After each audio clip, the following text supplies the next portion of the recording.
반갑습니다. 데이엄 양선입니다.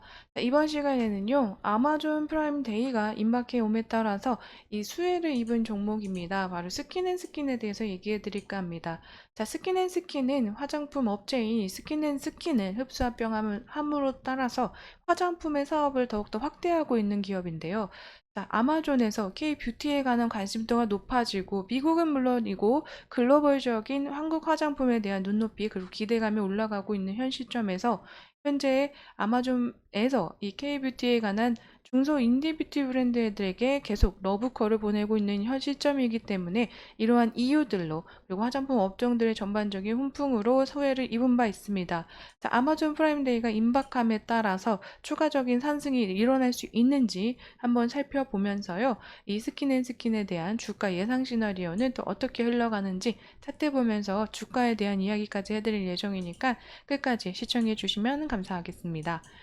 스킨앤스킨 K뷰티의 러브콜을 보낸 아마존의 수혜를 입으면서 20% 급등하는 흐름세를 보여준 바 있습니다. 스킨앤스킨은요, 화장품 제조와 그리고 사후 면세점 사업과 마스크 제조 사업을 하고 있습니다. 지난 시간에도 말씀드렸는데요. 우리나라는 전 세계적으로 규모적으로도 퀄리티적으로도 트렌드적으로도 모두 손에 꼽히는 제조업자 개발 생산 이 ODM 회사들이 굉장히 있기 때문에 다수 존재함으로써 글로벌 인디 뷰티 브랜드들의 부흥을 주도하고 있다라고 보여주고 있는데 이 화장품 전문 OEM, ODM 업체로서 현재 스킨앤스킨도 주요 고객으로 LG 생활건강을 고객사로 두고 있죠. 하지만 소수 브랜드들의 해외 진출이 나타난 지난해에 비해서요, 올해는 진출 브랜드 수가 굉장히 늘어나고 비약적인 매출이 증가될 것으로 예상이 되고 있기 때문에 이 K뷰티 전체적으로 진출 무대가 글로벌화되고 이제 글로벌 화장품의 트렌드를 이끌 것으로 보여지면서 화장품, 이 K 르네상스의 화장품 시대가 열리고 있다라고도 말씀드린 바 있습니다.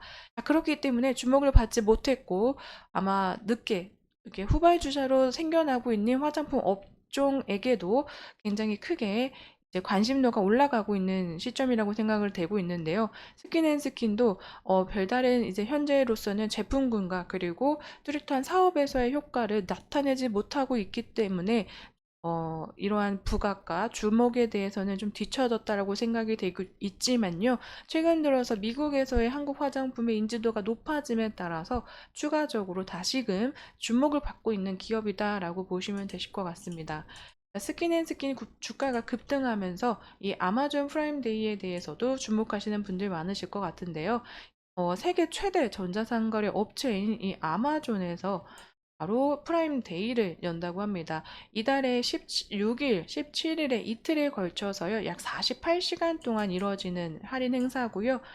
굉장히 크게 대규모 온라인 할인 행사를 열기 때문에 이게 매년마다 개최가 됐고 매년마다 큰 호응을 받았기 때문에 굉장히 눈길이 가는 프로모션이 아닌가 생각이 되고 있습니다.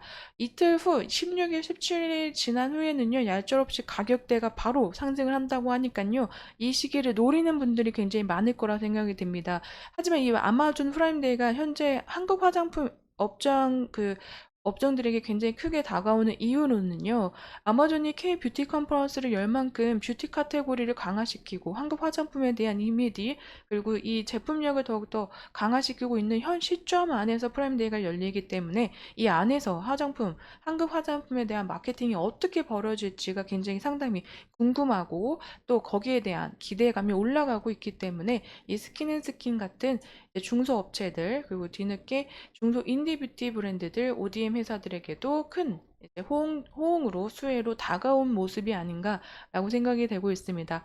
16일이면요 현재 12일이기 때문에 얼마 남지 않았죠. 그렇기 때문에 이러한 흐름 안에서 추가적인 실적 그리고 추가적으로 스킨앤스킨에 올 수 있는 주가 상승의 훈풍이 다시 한번 이루어지는지도 체크해 가면서 보실만하다라고 생각이 되고 있습니다. 하지만요, 이 스킨앤스킨 같은 경우에는요, 사업 구조 면에서 계속해서 화장품 제조업체에서도 중간에 중단이 되고, 그리고 합병이 종료가 되고, 계속 이렇게 화장품 사업 부분에서 쭉 이어오면서 제품군에서 눈에 띄지 않았던 흐름을 보여줬기 때문에요.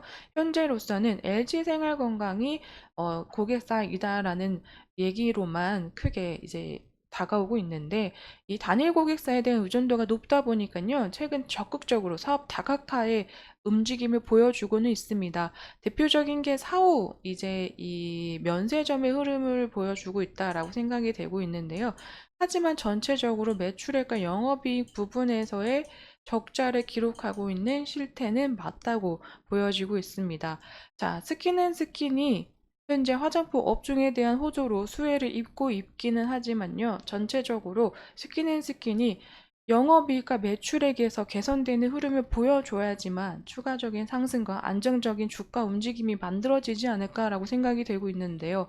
이런 부분에서는 아직까지는 체크하고 아직까지는 기대감보다는 이 전망 면에서 사업 면에서 보여줘야 될 점이 더 많다고 생각이 되기 때문에 우려감이 어쩔 수 없이 포함이 돼 있고 나올 수 있다고도 생각이 되고 있습니다. 화장품 업종의 전반적인 흐름과 이 K뷰티의 아마존에서의 흐름이 굉장히 좋았기 때문에 우리 6월 말부터의 흐름세가 상승 흐름세를 나타내고는 있습니다.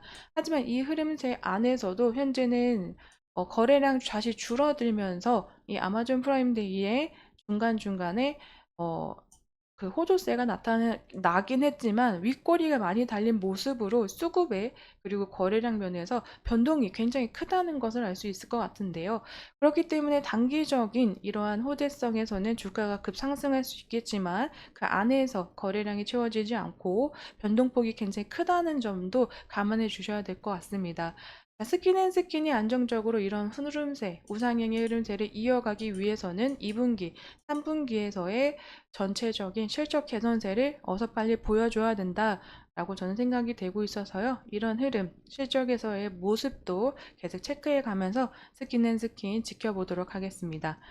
자, 오늘 스킨앤스킨에 대한 이야기는 여기까지 드리지만요. 또 추가적으로 나오는 내용들이나 이슈들에 대해서 빠르게 또 영상으로 찾아뵙도록 하겠습니다.